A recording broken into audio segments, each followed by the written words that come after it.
Welcome to the final episode of the 2024 Planning Congress podcast.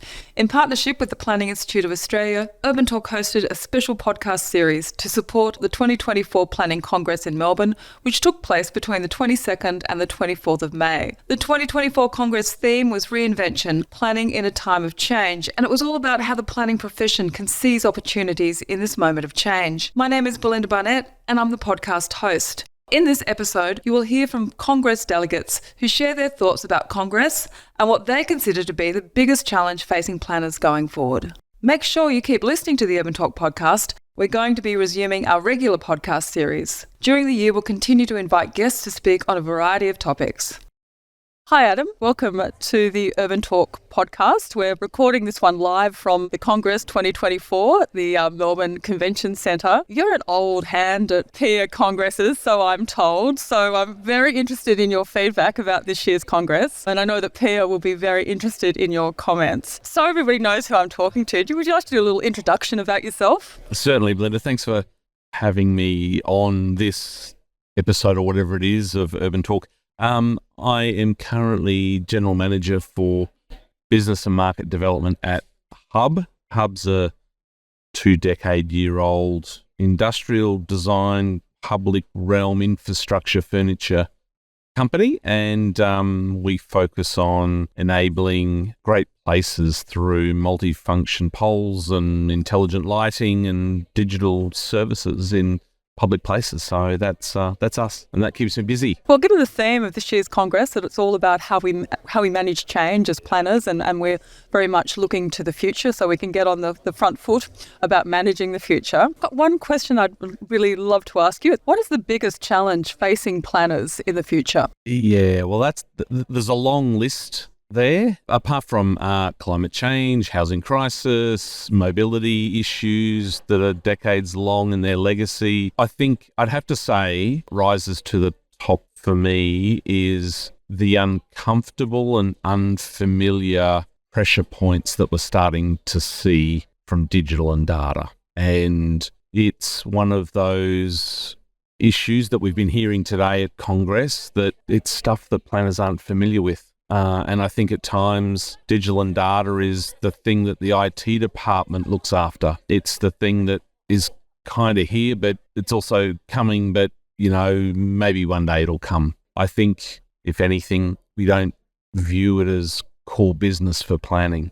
It's sort of a little bit on the fringes, and I think that's going to be a problem, and therefore I think that's the biggest challenge we've got as a planning profession. Of course, I'm biased, but, I think it's been confirmed through multiple dialogues and discussions and sessions today. Yeah, I think it's really interesting because I think often planners are very responsive to community attitudes, but I think having access to data and having access to data at our fingertips really provides a very real different perspective to what we sometimes get in terms of community attitudes about different policies or about different projects. And so being able to, I guess, make decisions that are based not purely just on attitude, but on real data into the future, I think, it's going to be quite sobering for planners and essential for everybody to be able to, I guess, retrain, get up to speed, and be able to learn the tech that is necessary for our profession. Yeah, and look, in saying all those things that I said, what does A, excite me, and B, gives me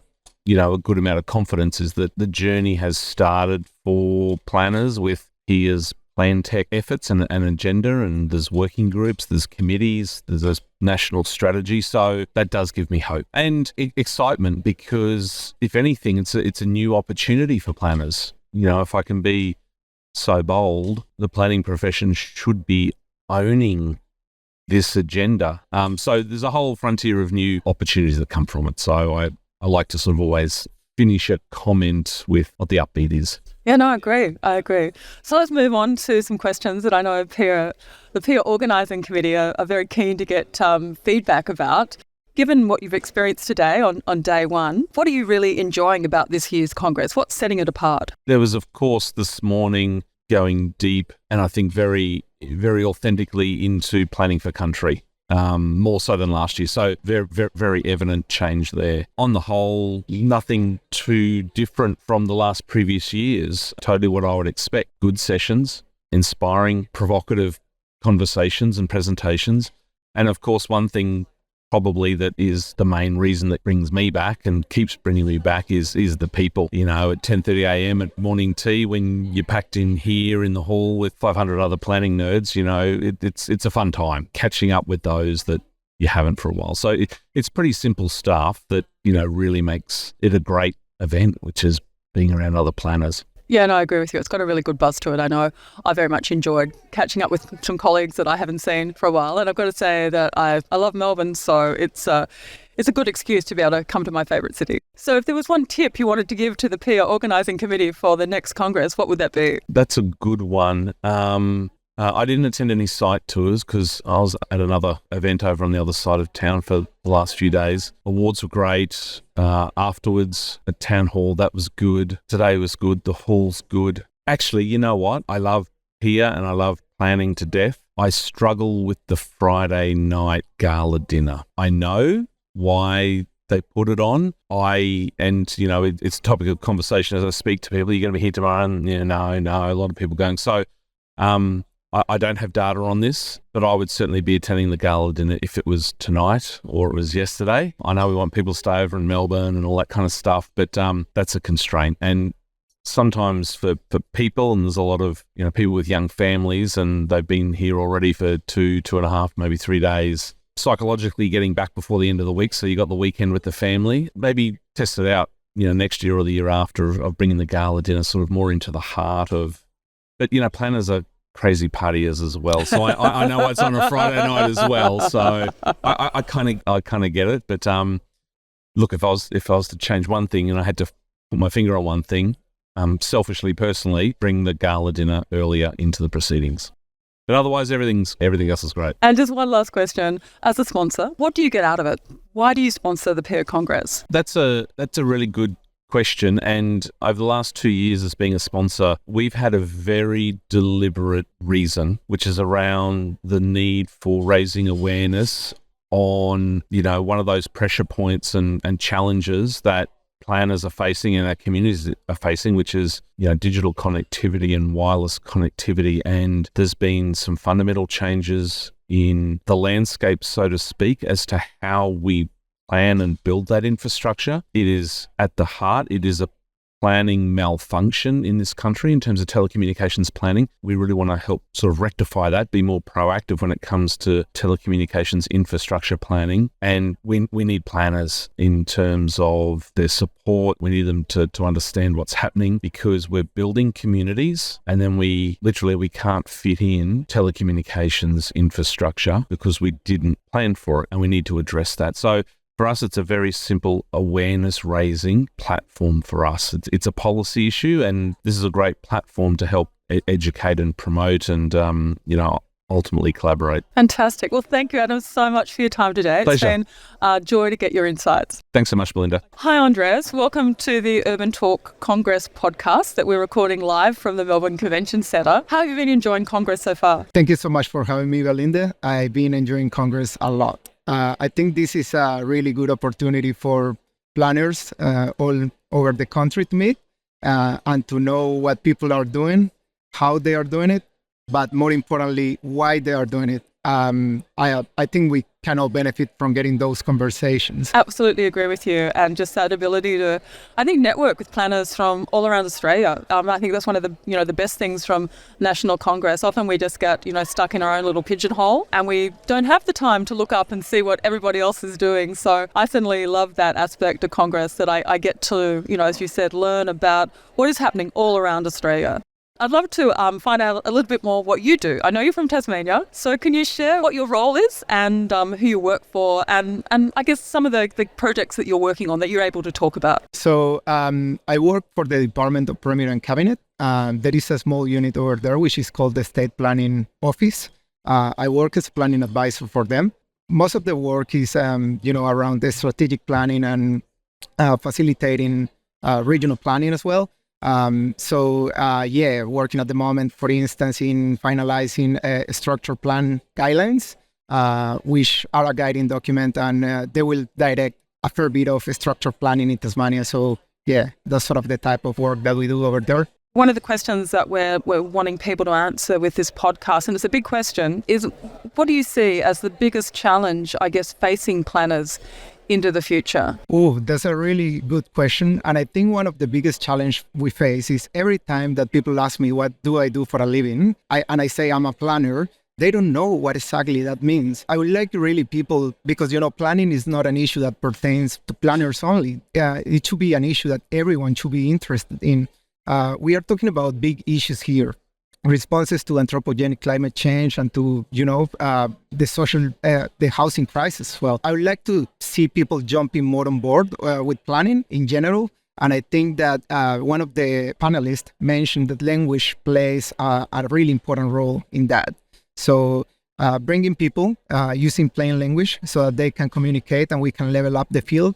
And I think that is a key to success in our industry. Yeah, you're absolutely right. I think there's a really big education role that the planning profession has to take on board. I think that PIA, they've become a lot more, responsive to new strategic planning policy and making comment on strategic planning policy. Certainly those types of initiatives are helping to grow understanding about what planners do. But I agree with you. Often, whether you're working in government or in private, we tend to become very project focused, and we don't get to be part of bigger conversations where we talk more about why planning is important to change, to urban growth. It seems a funny statement to say, because what we do is create strategic plans for growth.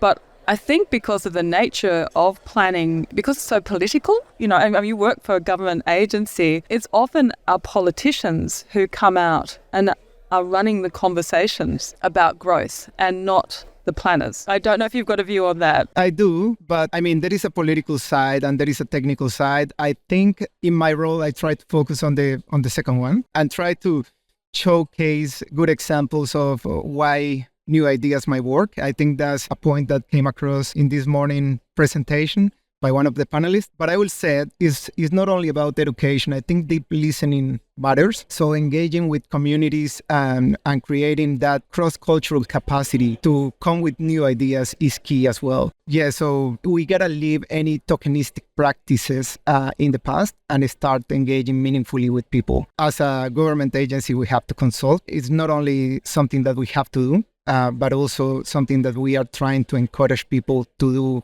at the local level as well. I think Tasmania is a really good place to do that. And I think that, we are just building that capacity to engage meaningfully with people, but I think we are getting there. And I think local government does a great job as well in getting that done, because they are the primary contact point for people to come and talk about these issues. So yeah, I think it's a process. We have to get there, and we will. So I'm going to move on, because I know PIA is really keen to get feedback about this year's National Congress, because they're already starting to plan the next National Congress for 2 years' time. What are you enjoying at Congress this year so far? Oh, as I said, interacting with people, basically getting to know people from many different places. The issues may vary from place to place, but we share stories, and we know that we are not struggling alone. And I guess it's good to, talk to people and know what they are doing, as I said, how and why. And have you participated in the social events? I did. So I went to the awards night,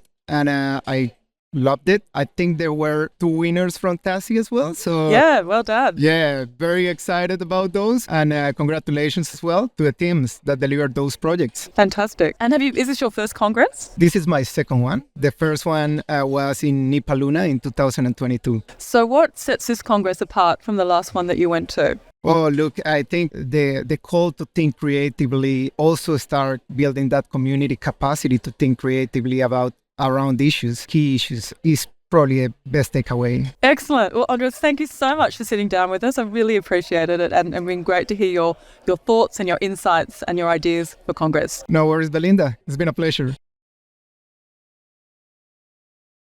Hi, Dot, and welcome to the UrbanTalk Congress podcast that we are recording live from the Melbourne Convention Centre. It's great to have you here as our guest. Thanks, Belinda. Thanks for having me. So to kick things off, can you tell us a little bit about where you work as a planner and the type of things that you do on a day-to-day basis? Sure. So I work for the ACT Government's Environment, Planning and Sustainable Development Directorate. It's an interesting role because we don't have local government in Canberra, we just have the state government level. We do have 2 planning outcome-based statutory things. So part of the land in Canberra is under a national capital plan, which is administered by the federal government, and part is under the territory plan, which is administered by the state. We play in a really interesting space in Canberra for that. But my role in my team at the moment is we support the land release program. So we do the due diligence studies to identify constraints for future development sites. So we've had quite a few this morning anyway, quite thought-provoking plenary speakers, and all about encouraging us, how can we do things differently to make improvements? And I guess that got us thinking, and it's a question that we are asking everybody who's our guest here, is what do you feel is the biggest challenge facing planners in the future? And you can answer that question in terms of the role that you have. I guess from a Canberra perspective, our challenge is gentle density. So in Canberra, we have either really low traditional houses on a block or a lot of really big towers. We're struggling with getting really good outcomes in that missing middle area. So from a Canberra perspective, the conversations this morning in the plenary about just do it, just be brave, just make the change is probably our biggest challenge, along with where we build, because we are quite constrained by national parks. We are expecting quite a high population increase over the coming 20 to 30 years. So we need to be really careful about where we put new homes and how we bring our community along for that ride as well. Is it controversial within the community? In some communities, yes. Some of our newest suburbs and subdivisions are much higher density.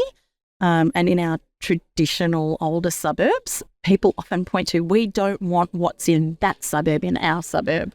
So it's quite interesting. There is a team in my branch that is doing a project called the Demonstration Housing Project, and where that team supports independent developers to put something new in the market. So to go into a residential zoned area and put a co-housing development or a manor house type development. Some have been more successfully put through the system than others, but it's testing what we can deliver differently and what's comfortable in the communities. So we're coming at it from a couple of angles. But yeah, community, everyone's a planner in Canberra. Oh, I know. And I think that was, we did a podcast with Petra, who was talking about the trend report that the American Planning Association released. And one of the key trends that she highlighted was just the emergence of the citizen planner. That everyone, you're absolutely right, everyone is a planner. Everybody can gain whatever access, whatever information they need to suddenly equip themselves to become a planner. And, it's a real issue as planners that we have to face. But I love the sound of that demonstration project scenario that you're advancing. I mean, that is certainly an example of doing things differently, and it's certainly reflecting what's been discussed here at Congress about putting model projects out there that people can copy, that can be sort of rolled out. Yeah, and it's about testing, are the changes to the planning systems, are they worth progressing? Are they giving us outcomes that we're looking for? But anyone that's listening that's interested, if you go to the ACT government website and type in demonstration housing or Stella Luter, I'm not going to spell that because I always get it wrong. David Pocock recently, the ACT senator, recently did a tour of the Stella Luter. So if you're on Insta, go to his stories as well. There's lots of information out there. There's some really cool projects working on it, and the team behind it are really great planners and architects. So yeah, we've got really good people working on that project. It's really a good opportunity. That's fantastic. So I'm going to move on to ask some questions about Congress. So what are you enjoying at Congress so far? Sure. I love Congress because I'm an ex-defence family member and I'm a second career planner. So I was in a different career for 15 years and I studied at University of South Australia and did a master's 5 years ago. So I get to catch up with people from Adelaide that I worked with initially when I started planning. We then moved to Sydney, so I get to catch up with people from the New South Wales PIA committees. And then I also get to hang out with my territory friends and introduce them to really important people across the country. So my favourite thing about Congress is actually the people that I get to catch up with. And that's been a common thread, actually. When I've asked that question, that's very much comes up, is that ability to network, to realign, to reconnect with colleagues. Yeah, it's such a great opportunity. You can always ring people, but it's different when it's, let's have a coffee together or, it's just a bit more intimate, I guess. Yeah, and you've got time. You're not sort of feeling like you've got to be drawn back. You actually can have the time to enjoy those conversations. And this isn't your first Congress, I know. No. So for you, what is setting this Congress apart from maybe others that you've been to? Personally, I've allowed myself this year to not go to everything. As a young not that I'm age young, but as a young planner, you kind of come to these things, your work might have paid for you to come. You feel this pressure to go to everything, to go to all of the concurrents, to go to every event. And it's exhausting, even if you're an extrovert. It's a lot of people, a lot of the time. So this year what I'm liking is that there's enough kind of continuations of last year's conversations in the concurrents that I don't feel like I have to go to everything. And so I'm having a bit more freedom to have really deep, good conversations with people that I've, have only just met or I'm catching up with. It's nice. My highlight, but has definitely been Ingrid this year. Sounds really silly. I remember seeing her online in the Perth Congress 4 years ago and thought she was pretty cool. She then did Hobart and Adelaide, and I thought, yeah, she's cool, she's awesome. But this year, she is just one of us, and it's even more hilarious. So I'm loving the vibe that Ingrid's put on this Congress. She has an amazing energy, doesn't she? So good. Yeah, and she's a very quick wit as well. So funny. And I love that she's not scared about putting forward her perspective from an Indigenous First Nations perspective. And yesterday's morning sessions and bringing the First Nations conversations to the start of the Congress for the first 2 sessions, I thought was not brave, but really important. It's a big topic that in planning is new. For my first career, it's not new. I'm a little bit further along with my personal thinking about these topics, but seeing people that have never thought about it before for their workplaces is really interesting. I think it's challenging a lot of people, but I'm here for it. I think it's great. Yeah, no, I fully support that. And I like the way, I guess, that covering theme was, first stories first. Yeah. Which is exactly how it should be in terms of how we think of it, incorporate designing with country, yes, and planning with country into our processes. It must be our starting point. It has to be, yeah. Well, thank you so much, Dot, for joining Thanks me for today. Oh, no, it's been great to gain your insights and enjoy the last afternoon at Congress. Yes, hopefully we'll see you at the Gala Ball. Yeah, absolutely you will. Absolutely. Thanks, Belinda.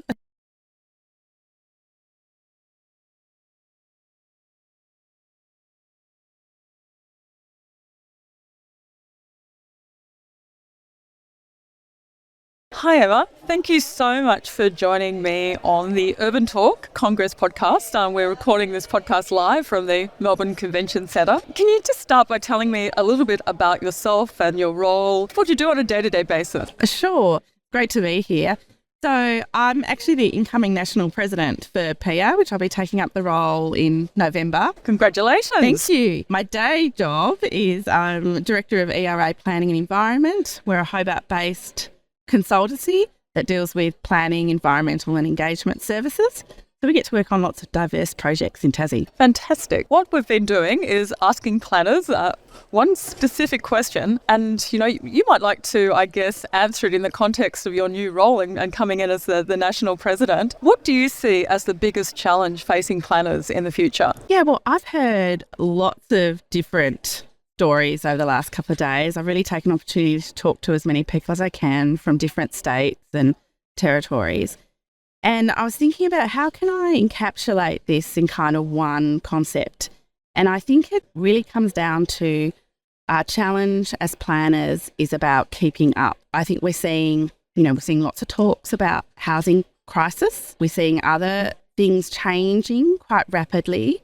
We've got governments across the country wanting to make big changes, all motivated by positive ambitions. But I think the challenge for us planners will be keeping up so that we continue to remain relevant and maintaining a key role in ensuring that we're delivering the cities and communities that we want while the rapid change and particularly rapid policy change directions that are being pursued by various governments continue. I think there's a risk that if we don't keep up, planning and planners could be caught in this trap of being seen as the impediment rather than the enablers. Yeah, I think that's a really good point. Planning has, always been very forward-thinking. That whole thing, if we can't keep up, how the hell can we look forward? Yeah. You know what I mean? We're always peddling, and we're also, got this issue that we've got a shortage of planners as a profession. And so is it a case that, we've just lost that? People just aren't being drawn to the profession anymore. I think the issue is we need to be promoting ourselves as a profession to young people at a much earlier stage.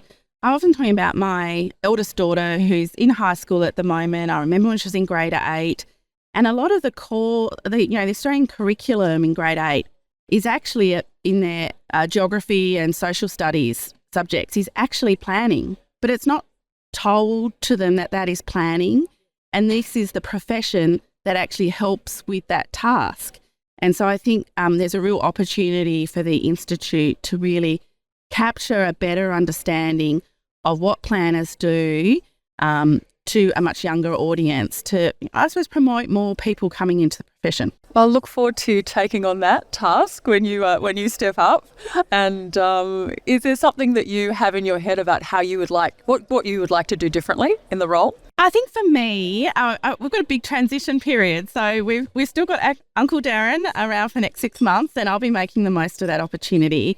And I really want to try and spend a lot of time listening to the members, absorbing kind of what people are thinking and making sure I can hit the ground running in November effectively and be a really good support for Matt, Karen and the team at PIA and make sure that the board is working really effectively, because I think I see that as my main role, to make sure the board as the overarching governance mechanism for PIA is highly effective. I think the area that PIA's gone into as well with the Foresight report. Yes. And I guess sort of following along the lines of the American Planning Association, at looking at, mapping trends. I think it's a great body of work for the planning profession, and I hope that we keep that up as an institute. I'm looking forward to reading the report. I haven't read it yet, but I think that's being released at Congress. It is, yeah. We got an opportunity to hear a little bit more about it on Tuesday at our board meeting, and we also got an opportunity to hear directly from Petra from the APA, and it was really inspiring actually, and I think it's using that analysis and research to help us understand what the possibilities for the future are will be key to keeping ahead. Yeah, I really like with the American model, the concept of the trend scouts. Yes. I think that's so good, and really drawing on a broad range of different professionals and broad range of age groups to help inform trends that we need to be having regard to. And I think the other great thing, with the trend reports is really helping PIA to, guide planners in upskilling. I think in the past we've sort of always been of the mindset, even though I know we've had sort of professional development programs, but you sort of still a little bit been of the mindset, I've done my degree, I'm a planner now, whereas being able to keep up with change, navigate a new future, drive a new future requires us, as you said at the outset, to, be on top of everything. And that certainly cuts across to skills. And I think one of the most important things that Petra was really emphasising when she spoke to Congress yesterday was the importance of hearing from the young people, and that is the young planners within our membership, but also the young people in the community, because they are the ones that are here for the future. Yeah, exactly. We absolutely need that future voice. Now I'm going to move on to some questions, which I know Karen Locke has done the most amazing job bringing this Congress together. You must be so proud of her. She's such an incredible member of your team. But she has a couple of questions that she would like me to ask. What are you enjoying at this year's Congress so far? I love the study tour day. I had a really hard time picking which study tour I was going to go, and I actually swapped a couple of times early on before they got sold out. Yeah, there was just, for me, getting out and actually looking at something, it gives you such a different appreciation for the nuances of what's happening on the ground. And my team from ERA, we all tried to do different study tours, so it was really great hearing different thoughts after that. And then I've been really enjoying the plenary sessions, like this morning's plenary session and the panel discussion.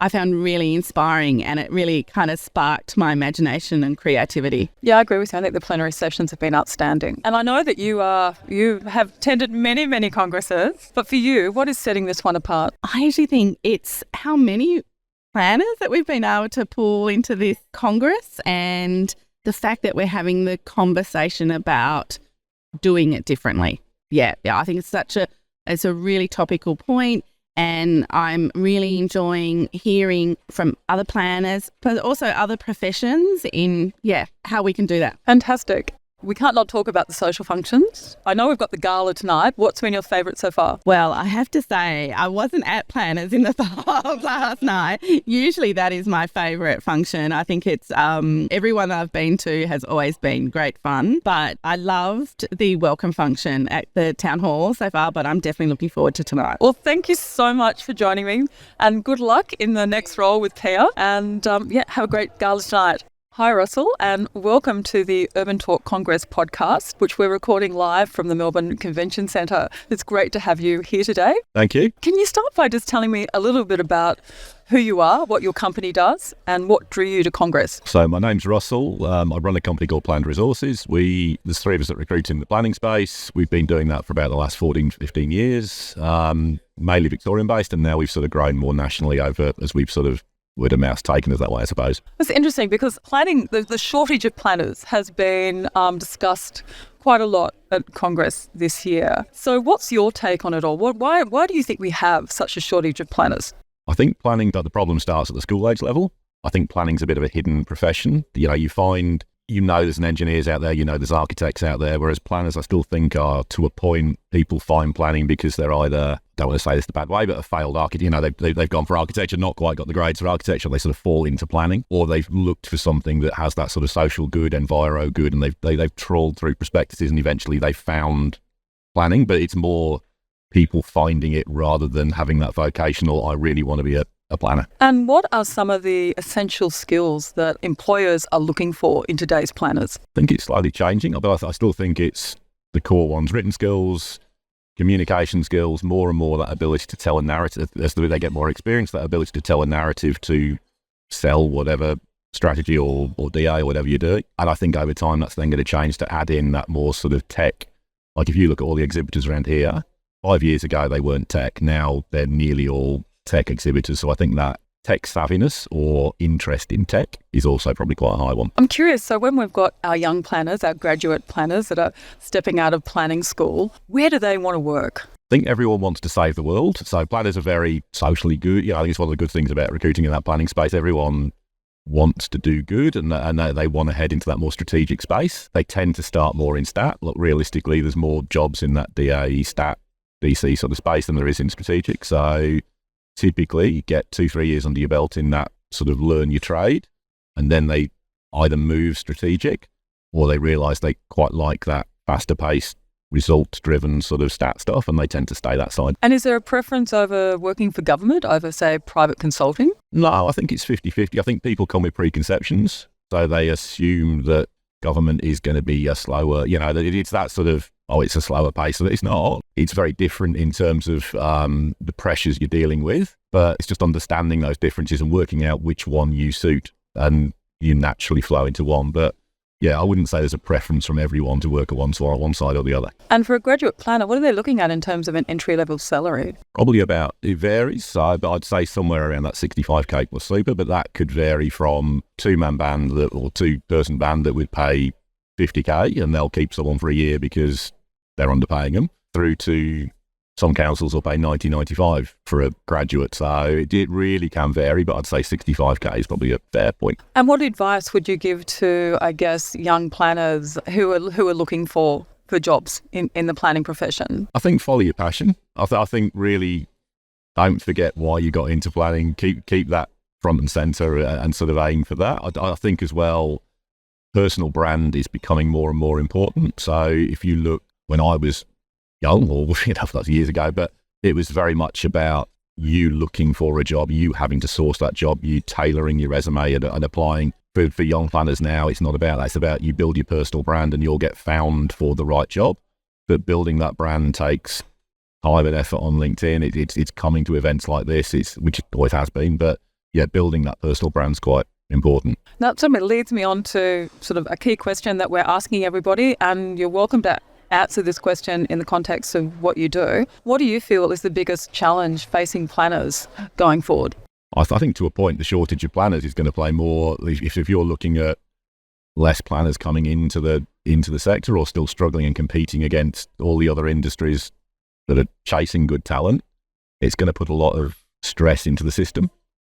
So I think that's going to have to be solved somehow. Are we going to need to change our skill base? Probably the skill base is where we are looking for planners has traditionally been geography. It's very much, that geography, because geography people like maps and do maps, and planners like maps and do maps.